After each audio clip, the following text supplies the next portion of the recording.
Well, another week, another Combaticon, and with a new camera no less. Hey everybody, Demiheals here, and today we're continuing our look at the Ocular Max Assaultus Combiner with the other leg of the team being PS-15 Fraudo, otherwise known as Swindle. Now, Swindle as a character is the Combaticon I'm most familiar with, and given his prominence in Transformers Animated, I think that's a statement many of the TF fans in my age range can agree with. So how does this con man stack up as his own figure? Well, pulling this boy out of the box, which packages him in his robot mode, we can see here that the painting and sculpting on this figure is quite nice, though the figure is missing a certain something. Ah, there we are, a faction symbol. Finally, my toy hack sticker showed up. Too bad I got too excited and used all my larger ones already. Well, the little one will work, I guess. Anyways, the yellow and purple molded pieces look great, and the color matching between the purple molded plastic and the purple painted pieces is mesmerizingly good. I love his fake grills hips, which is from the G1 cartoon's take on the robot design, which, as I mentioned in last week's video on Probus, was based on line art from prototypes of the toys before a finished toy was ever seen by the artists. I do also want to say that as a set, I love how this team is taking a hard line at being show accurate rather than toy accurate for the robot modes, rather than trying to do any 50-50 between them. Sadly, this figure does have a little bit of a backpack on him, but it's definitely a solid backpack that won't come flying apart, even if it doesn't seem to want to tab together. Yes, despite the two tabs not wanting to plug in, the hinge joints on the outside of the backpack are strong enough to keep it together, even after a shake test. There's even an option to store this spare tire on his back. It's not a super important piece of kibble, but I like that it's integrated pretty well. Speaking of other accessories, though, let's get into those for this guy. Fraudo has this collector card that he comes with, which I forgot to mention last week that each of these guys come with. Fraudo here comes with this giant cannon accessory, which can either hook onto his shoulder for some double dealer vibes, or it can attach to his shoulder to emulate his #1 customer, Megatron. On top of that gun, Fraudo does have a smaller rocket launcher gun, which he can hold in either hand. There's also this stock piece, but that comes more into play with his vehicle mode. For now, though, it can plug in on the back of his leg. With all these weapons, some alternate head sculpts really help make posing those weapons pop as well. As well as this neutral face, Fraudo comes with this, smiling face? It's not the best sculpt, but it's by no means terrible. However, as I did mention last week, Probus came with another alternate head for this guy, and that head sculpt just screams smirking conman to me. I love it so much. Now, alternate heads and weapons are great and all, but what's a figure if you can't pose it? And with a not-so-slick transfer into the new mic with the new camera, hope you like it, here we have the posability for this guy. He has a ball joint at the head. A little tight, but you can loosen that by tightening or loosening the screw on the back of his head. It's also the way to remove the various heads for the figure. Shoulders have a nice rotation and bend out. They also bend back a little bit, but that's more for transformation. It does kind of lock in at the main front. A very nice elbow swivel, and elbows are on a double bend. Wrist is on a ball joint. Actually, I was expecting a swivel on these guys. With a ball jointed thumb, and every single finger is on its own individual hinge. In terms of waist posability, he has a waist swivel. Sadly, no ab crunch or anything, though with how he transforms, it's kind of expected. These two front skirts do move up and out of the way to allow full range of motion for the hips, kicking pretty nice forward, pretty nice back, and again, with a split that makes me very jealous. In terms of thigh swivel, he's got that real nice. Knees are on a nice single bend, though you do want to be careful because the knee pad will untab if you don't hold it. There is a very nice ankle pivot, a little limited, but when you realize what his ankles are going to have to do later on, that's completely understandable. Then he also, if you untab his ankles, those do have a little bit of movement, as well as technically a toe bend. So all in all, pretty posable figure. Take it away, actually recorded on the good mic me. Now then, Fraudo here has proven himself quite the limber fellow, but how is he size-wise? Here he is with Transformers Alternator Swindle, with Revenge of the Fallen Swindle from their recolored Energon Bruticus, and with fellow team member and last week's review, PS-17 Probus. Now, since I don't currently have a good transition for this part, let's get into the transformation for this guy. One small note first, however. Part of the transformation you'll see involves extending his chest on a double hinge and spinning it 180. Make sure to be careful when you're doing this. The peg holding it in place for robot mode snapped on me, and I had to fish the peg out of the hole with a knife to plug it in for vehicle mode. I'm sure with proper caution this can be avoided, but I guess I was just too excited for this guy and got careless. Nevertheless, let us begin the transformation.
And here we have the Jeep mode.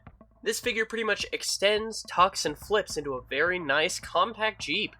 And while this certainly isn't Alternator's levels of detailed interiors, the vehicle does have molded seats and a steering wheel, so that's bonus points in my book.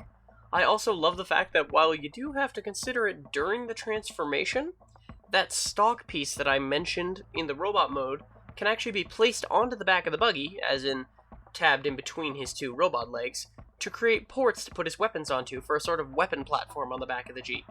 Another option for weapon storage, if you're too lazy to put the post into the spot, is 2 ports on the side of the vehicle, though I prefer using those when we get to the leg mode. I'll show you that when we get there.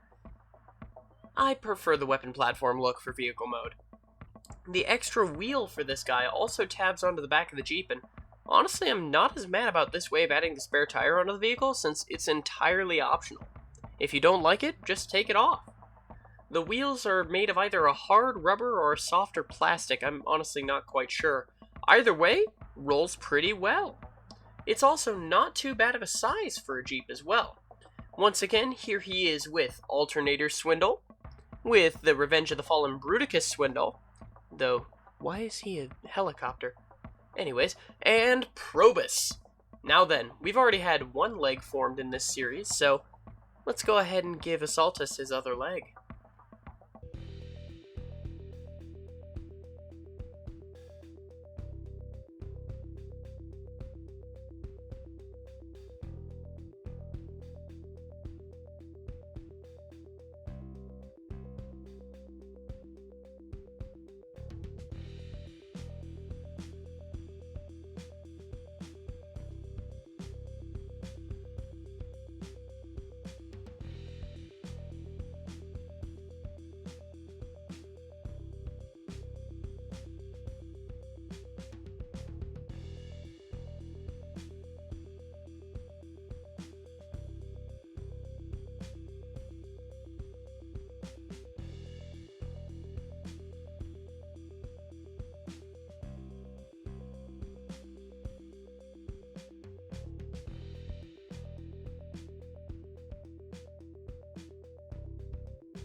And with a twist of the legs and everything that has to happen from that, here we get the leg mode.